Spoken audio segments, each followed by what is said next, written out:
Hello guys, magandang gabi. Kumusta inyong maghapon? Sana okay lahat, wala sakit. Lagi po nating tandaan, ang kalusugan ay kayamanan.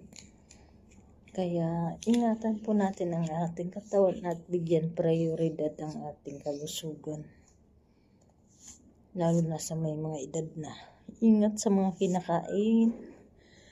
Dahil sa may mga edad na marami ng bawal. Bawal ang maalat, bawal ang mamantika, bawal ang mataas sa karbo, bawal ang matamis. Halos lahat bawal na.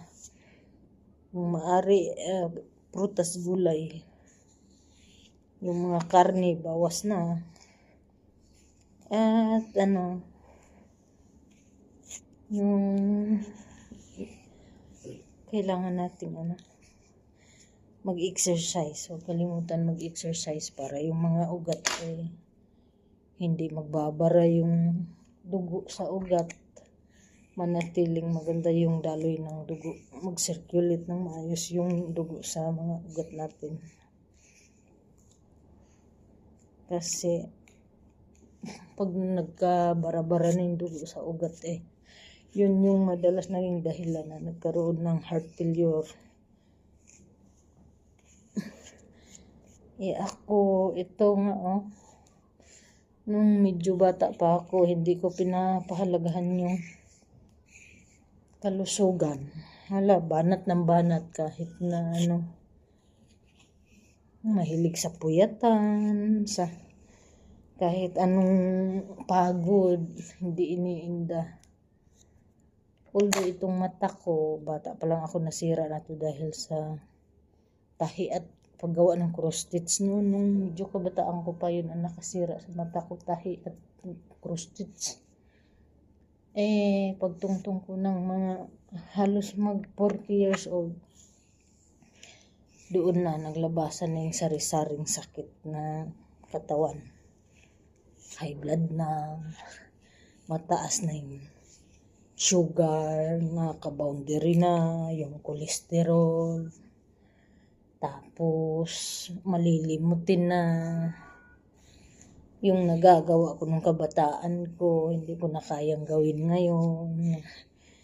Dahil madali nang manghina yung katawan. Tsaka lagi nang nagkakasakit kapag laging puyat, sobrang pagod, stress sa trabaho. Hindi na kayang makipagsabayan sa mga kabataan na makipagpuyatan. Nahihilo na ako pag sunod-sunod yung puyat ilang araw. Tapos masyadong pagod sa trabaho. Kaya nung lagi akong pabalik-balik sa hospital dahil sa stress. Kaya pag nagkaedad na kailangan mag-slow down. Kung gustong humaba ang buhay, kailangan medyo bawasan yung stress sa buhay. Mag-exercise. Ngayon tag-init, pag tag-init na, hirap na lumabas ng bahay. Kahit dito na lang sa loob ng bahay mag-exercise.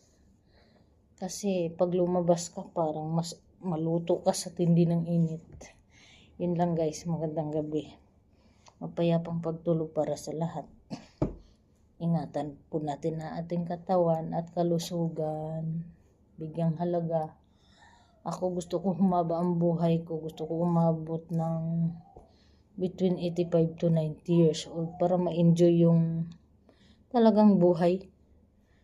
At gusto kong mag-retire na masaya, mapayapa, makabuluhan.